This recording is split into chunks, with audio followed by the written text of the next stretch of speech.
are having with Colonel P.S. Bajaj, a renowned professor. Let's talk with him.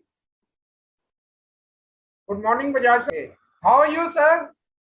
Very fine, Arora sir. Thank you very much. Sir, first of all, welcome to Sach News 24/7. A very happy Teachers' Day, sir. Very happy Teachers' Day to you as well. Okay. You have been a renowned professor yourself. Okay, sir. Sir, Colonel P.S. Bajaj, you were in army earlier. From Yes. army, how did you shift to teaching? Okay, it's a very good question, Arora sir. The people have been asking me this question again and again. What happened when I joined the army, I thought that after joining army, that too much of studies are not required. But I was in the Corps of Engineers, and we have to do a lot of studies, a lot of promotion courses we have to do, and a lot of presentations have to be given. So I found my talent that time when I was in the army. And I must have given more than 100 to 200 presentations in a year in one particular time portion of my career. And I loved teaching and I loved learning. And when I left army, well, people told me that don't join the teaching profession because it's a very competitive profession and it will be very difficult for you to settle down. You're an army man. But I joined IME first for a very short period and then switched to IMT Ghaziabad. And I could establish, with your good wishes and everybody's support, I could establish myself very well. I had learned one thing in life: whatever you want to do it from the heart. I don't believe in hard work. I say hard work. Dil se karo. Whatever you want to do it from the heart. And I could establish myself. You have been associated with me when I was the chairman of IMT Distance Education. And you have contributed a lot. That was in 1998 when I first met you. Oh, yes. It was very nice contribution from your side. You written books, you taken classes, and it was excellent. You might be remembering Shefali Bansal, my co-author. Oh, yes. Oh, yes. Yes, absolutely right. Shefali and you both came and we had a chit chat, and it was such a contribution from you towards the distance education.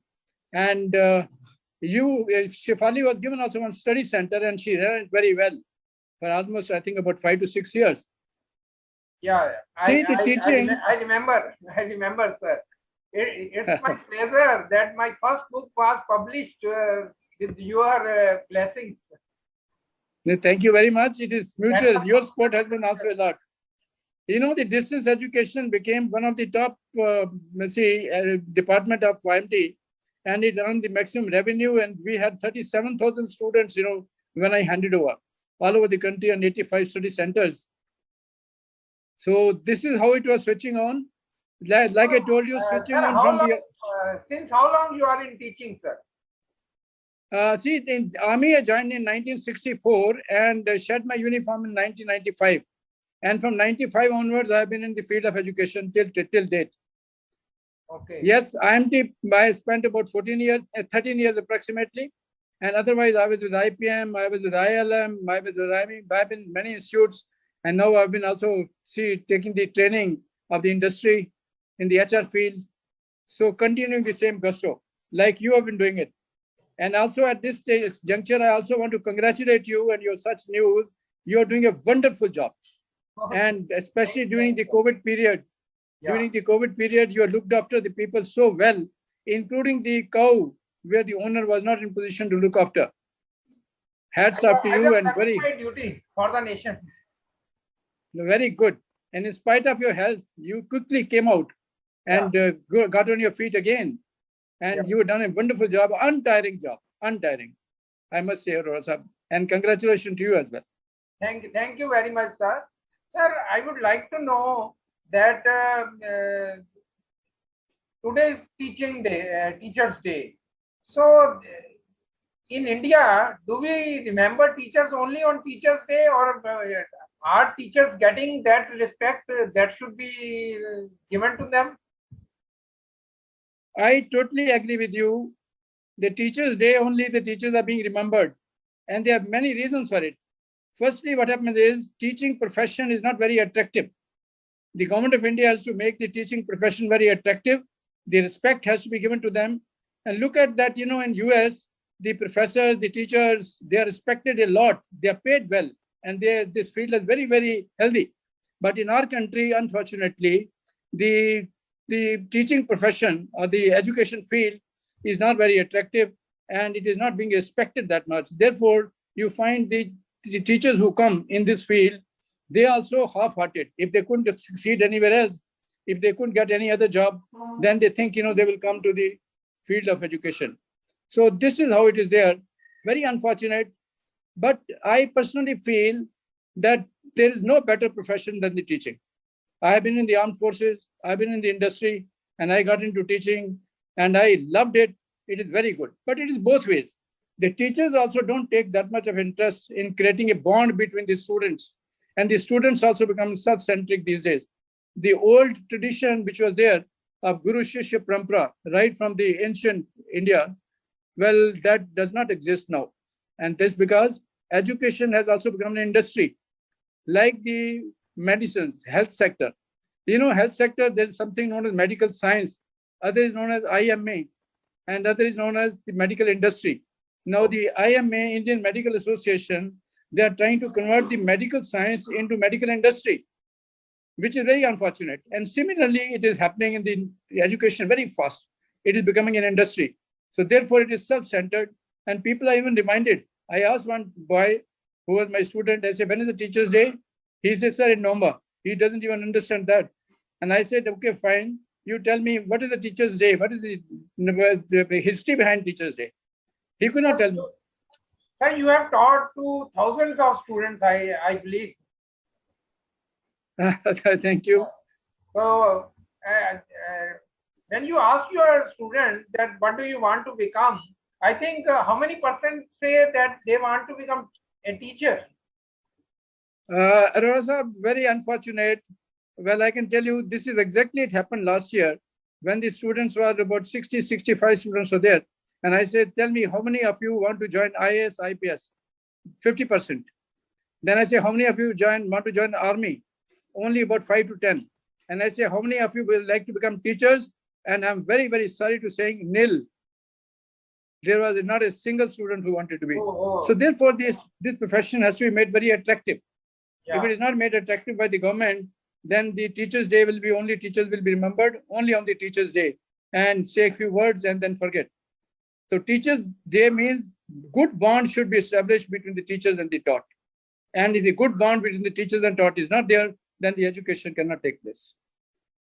So, and also, so what would you suggest to the government to improve the system that the students are willing to go to the teaching profession, and teaching is not just a noble profession, it should be even financially it should be well. What suggestion would you like to give to the government? First message to the government is to prevent this education sector getting converted into education industry. Okay. And if they can prevent it, then everything else will happen. And at the same time, they have to make this profession very attractive. Their salaries have to be very good. The status has to be good. Status of a teacher should be very high. They have to put in effort for that, so that the best talent comes to the teachers teaching, and not that those people who could not get job anywhere, then ultimately they say, okay, I'll become teacher. Arora sir, imagine what is the quality of education and the preschool and till primary. Very poor. Any lady who does not get job anywhere or sitting at home, not doing anything, she says, I'll become a teacher in primary school. And imagine this is the foundation at that time. And the foundation becomes so weak. In US, I was checking, there are the people who are paying very heavily, as heavy as a professor at the kindergarten level, because they are supposed to be psychologists. They understand the psychology of the children. They should be able to handle them very nicely with love and affection. And the foundation is strong. If the foundation is strong, then the education further will be very easy and better. So therefore, the government has 2 points. One is to prevent it from becoming the education industry. And second is make the profession attractive, give them good salary, lift the status of a teacher. Then you'll find the quality of education will improve. Not only the quality of education will improve and go to the nook and corner of the country, it will also prevent the population explosion which is taking place in our country.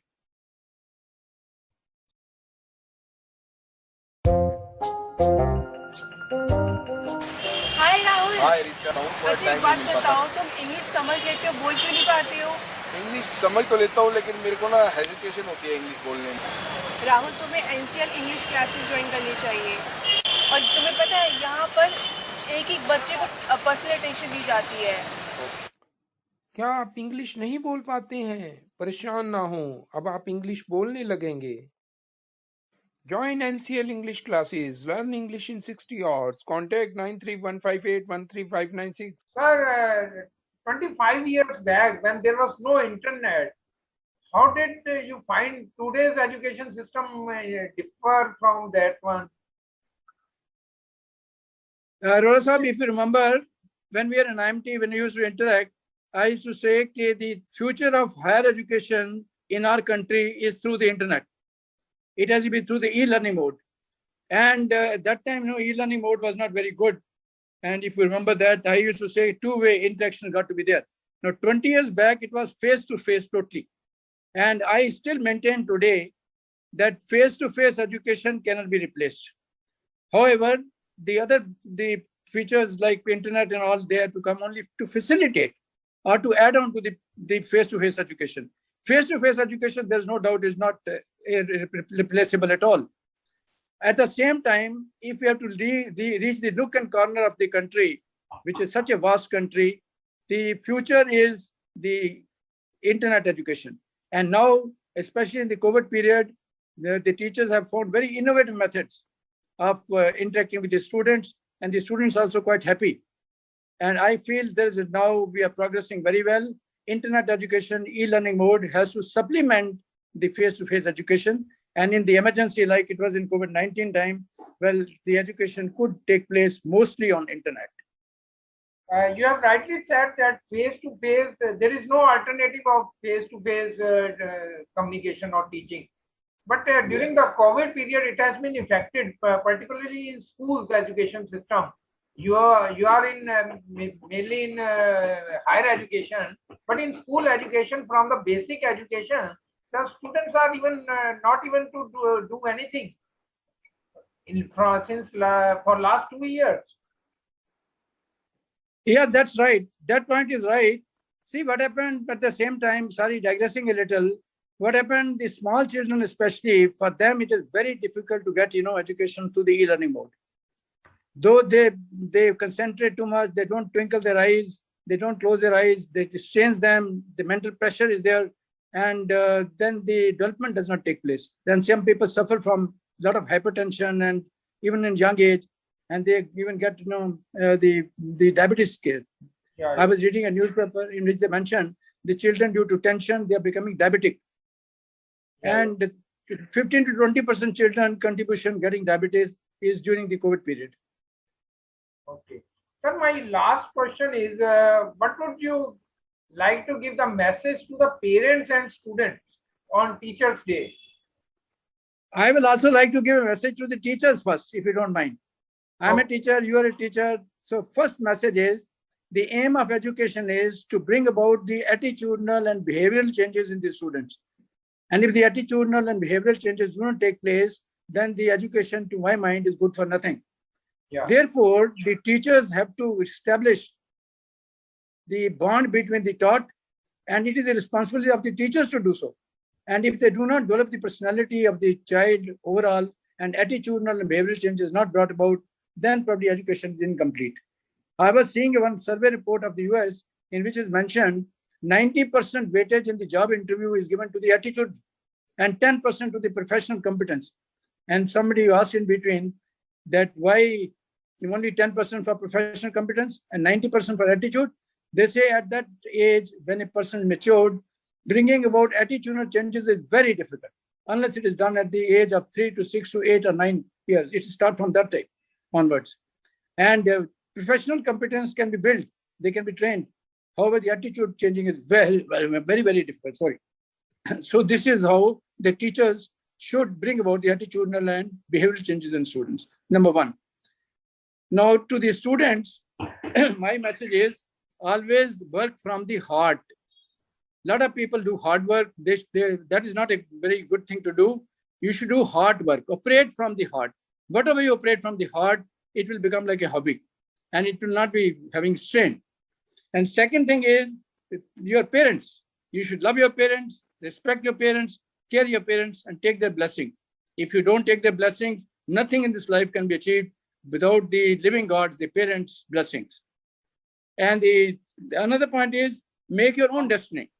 Yeah. I want to tell the children that make your own destiny. Don't depend on that God will make destiny. Destiny is made by you. And if you look at the Oxford Dictionary definition of destiny, they say destiny is so-called supernatural force supposed to control the course of events in one's life. Well, I don't believe in it. I say the raw material for destiny is good thoughts. You should harbor good thoughts. You should sow them in your mind, and then you lead your good actions to good habits, good character, and make your destiny. And the last point I want to say is learn good values.